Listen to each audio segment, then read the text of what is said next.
Hello guys, I am Manasi. Welcome to my YouTube channel. അപ്പോൾ ഞാൻ ഇന്ന് വന്നിരിക്കുന്നത് കുറേ അധികം പേരൊരു ഡൗട്ട് ചോദിച്ചായിരുന്നു. വെരിഫിക്കേഷൻ ഡൺ എന്ന് കാണിക്കുന്നില്ല, ഫൈനൽ കൺഫർമേഷൻ ഡൺ എന്ന് കാണിക്കുന്നില്ല, എന്താണ് വെരിഫിക്കേഷൻ, എന്താണ് കറക്ഷൻ ടൈം, പ്രൊഫഷണലി അക്സെപ്റ്റഡ് എന്ന് കാണിക്കുന്നത്. ഞാൻ ഇതിനെക്കുറിച്ച് മുന്നേ ഒരു വീഡിയോ ചെയ്തിട്ടുണ്ട്. എന്നിട്ടും പിന്നെ കുറേ പേര് അതിനിടയിൽ ഡൗട്ടായിട്ട് ചോദിച്ചിട്ടുണ്ട്. അപ്പോൾ ആ ഡൗട്ടെല്ലാം ക്ലിയർ ചെയ്യുന്ന ഒരു വീഡിയോ ആയിട്ടാണ് ഞാൻ വന്നിരിക്കുന്നത്. അപ്പോൾ ഈ വീഡിയോ എല്ലാവരും സ്കിപ്പ് ചെയ്യാതെ കാണാം. സ്കിപ്പ് ചെയ്ത് കണ്ടു കഴിഞ്ഞ് കഴിഞ്ഞാൽ പിന്നീട് നമുക്ക് പകുതി കാര്യങ്ങൾ മനസ്സിലാവാതെ വരും. പിന്നെയും ഞാൻ ഈ വീഡിയോയിൽ പറഞ്ഞിട്ടുള്ള കാര്യങ്ങൾ തന്നെ നിങ്ങൾക്ക് ഡൗട്ടായിരിക്കും.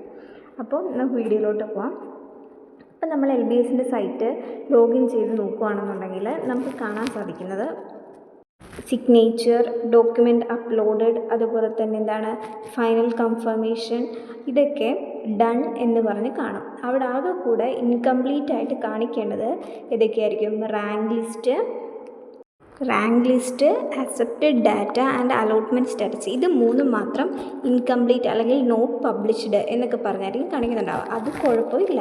പിന്നെ ആപ്ലിക്കേഷൻ സ്റ്റാറ്റസ് നമ്മൾ എടുത്ത് നോക്കുകയാണെങ്കിൽ ഒന്നിൽ പ്രൊഫഷണലി അക്സെപ്റ്റഡ്, അല്ലെങ്കിൽ എന്താണ് പ്രൊഫഷണലി റിജക്റ്റഡ്, അല്ലെങ്കിൽ വെരിഫിക്കേഷൻ ഈസ് നോട്ട് കംപ്ലീറ്റഡ്. ഇത് മൂന്നിൽ ഏതെങ്കിലും ഒന്നായിരിക്കും കാണിക്കുന്നുണ്ടാവുക. അത് മൂന്നും എന്താണെന്നുള്ളൊരു വീഡിയോ ഞാനിതിന് തൊട്ട് മുന്നേ പോസ്റ്റ് ചെയ്തിട്ടുണ്ട്. അത് കണ്ടതിന് ശേഷം ഇത് കാണാം. അപ്പോൾ നിങ്ങൾക്ക് കുറച്ചുകൂടെ ക്ലിയർ ആയിട്ട് മനസ്സിലാവും. ഇനി മുകളിൽ കിടക്കുന്ന ഡോക്യുമെൻറ്റ് അപ്ലോഡഡ് അല്ലെങ്കിൽ മാർക്ക് എൻട്രി, ഇതെന്തെങ്കിലും ഇൻകംപ്ലീറ്റ് എന്ന് കാണിക്കുന്നുണ്ടെങ്കിൽ നിങ്ങൾ ചെയ്തിരിക്കുന്ന, അതായത് അപ്ലോഡ് ചെയ്തിരിക്കുന്ന ഡോക്യുമെൻറ്റ്സ് എല്ലാം തന്നെ അപ്ലോഡ് ചെയ്തിട്ടില്ല എന്നായിരിക്കും അത് മീൻ ചെയ്യുന്നത്. പിന്നെ മാർക്ക് എൻട്രി കംപ്ലീറ്റഡ് എന്നായിരിക്കും കിടക്കുന്നുണ്ടാവുക. ഇനി നിങ്ങൾക്ക് റീവാലുവേഷൻ ആഡ് ചെയ്തിട്ടുള്ള മാർക്ക്, ഇമ്പ്രൂവ്മെൻറ്റിന് കൂടി കിട്ടിയിട്ടുള്ള മാർക്ക്, അതായത് റീവാലുവേഷൻ ആണെങ്കിൽ അത് ഓട്ടോമാറ്റിക്കലി LBSൻ്റെ സൈറ്റിലോട്ട് എന്താവും, ആഡായി വരും. ഇമ്പ്രൂവ്മെൻറ്റിൻ്റെ മാർക്കാണെങ്കിൽ നമുക്കത് ആഡ് ചെയ്ത് കൊടുക്കാൻ പറ്റുമോ ഇല്ലയോ എന്നുള്ളത് കറക്ഷൻ ടൈമിൽ, അതായത് ജൂലൈ 28-ന് ശേഷമായിരിക്കും നമുക്കറിയാൻ പറ്റുന്നത്. കാരണം കഴിഞ്ഞ വർഷം നമുക്ക് LBSൻ്റെ സൈറ്റിൽ ആർക്കും തന്നെ കറക്റ്റായി വന്ന ഇമ്പ്രൂവ്മെൻറ്റിൻ്റെ മാർക്ക്, അതായത് കൂടി കിട്ടിയ ഇമ്പ്രൂവ്മെൻറ്റിൻ്റെ മാർക്ക് ആഡ് ചെയ്ത് കൊടുക്കാൻ പറ്റിയിട്ടില്ല. കാരണം ഇമ്പ്രൂവ്മെൻറ്റ് റിസൾട്ട് ഒരുപാട് ലേറ്റായിരുന്നു വന്നത്. ആ ഒരു ടൈം ആകുമ്പോഴേക്കും നമ്മുടെ റാങ്ക് ലിസ്റ്റ് എല്ലാം പബ്ലിഷ് ചെയ്ത് ട്രയൽ അലോട്ട്മെൻറ്റൊക്കെ സ്റ്റാർട്ട് ചെയ്തിരുന്നു. അതുകൊണ്ട് കഴിഞ്ഞ വർഷം പറ്റിയിരുന്നില്ല. ഈ വർഷം പറ്റുമോ ഇല്ലയോ എന്നുള്ളത് ഈ വർഷത്തെ കറക്ഷൻ ടൈം സ്റ്റാർട്ട് ചെയ്തതിന് ശേഷം നമുക്ക് അറിയാൻ പറ്റുള്ളൂ. LBS അനുവദിച്ചെങ്കിൽ മാത്രമാണ് നമുക്ക് ആഡ് ചെയ്യാൻ പറ്റുന്നത്. റീവാലുവേഷൻ മാർക്ക് ഓട്ടോമാറ്റിക്കലി LBS സൈറ്റിലോട്ട് ആഡായി വരും.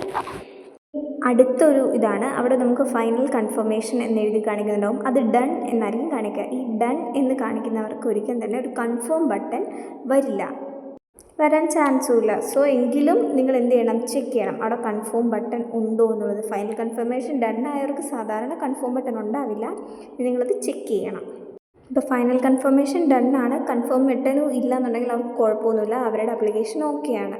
അങ്ങനെയുള്ളവർ ജൂലൈ 28 വരെ വെയിറ്റ് ചെയ്യുക.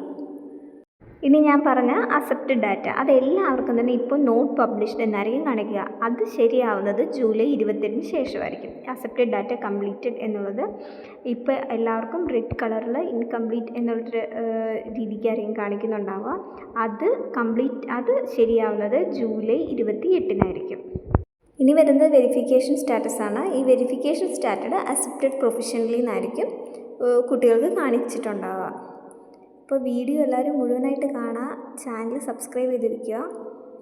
ഇനി പ്രൊഫഷണലി റിജക്റ്റഡ് എന്നൊക്കെ കാണിക്കുന്നവരാണെങ്കിൽ അക്ഷയ ചെന്നിട്ട് എന്താണ് ആ റിജക്ഷനുള്ള റീസൺ, റിമാർക്സ് എന്താണോ ആ ഒരു ഡോക്യുമെൻറ്റ് അപ്ലോഡ് ചെയ്ത് കൊടുക്കുക. പിന്നെ പ്രൊഫഷണലി റിജക്റ്റഡ് ആയിട്ടുള്ളതും വെരിഫിക്കേഷൻ ഈസ് നോട്ട് കംപ്ലീറ്റഡ് എന്നൊക്കെ കാണിക്കുന്നത് എന്തുകൊണ്ടാണെന്നുള്ളതൊക്കെ ഒരു വീഡിയോ ആയിട്ട് ഞാൻ മുന്നേ ചെയ്തിട്ടുണ്ട്. ആ വീഡിയോ എല്ലാവരും ചെന്ന് കാണാം. അപ്പോൾ ഇന്നത്തെ വീഡിയോ ഇത്രേ ഉള്ളൂ.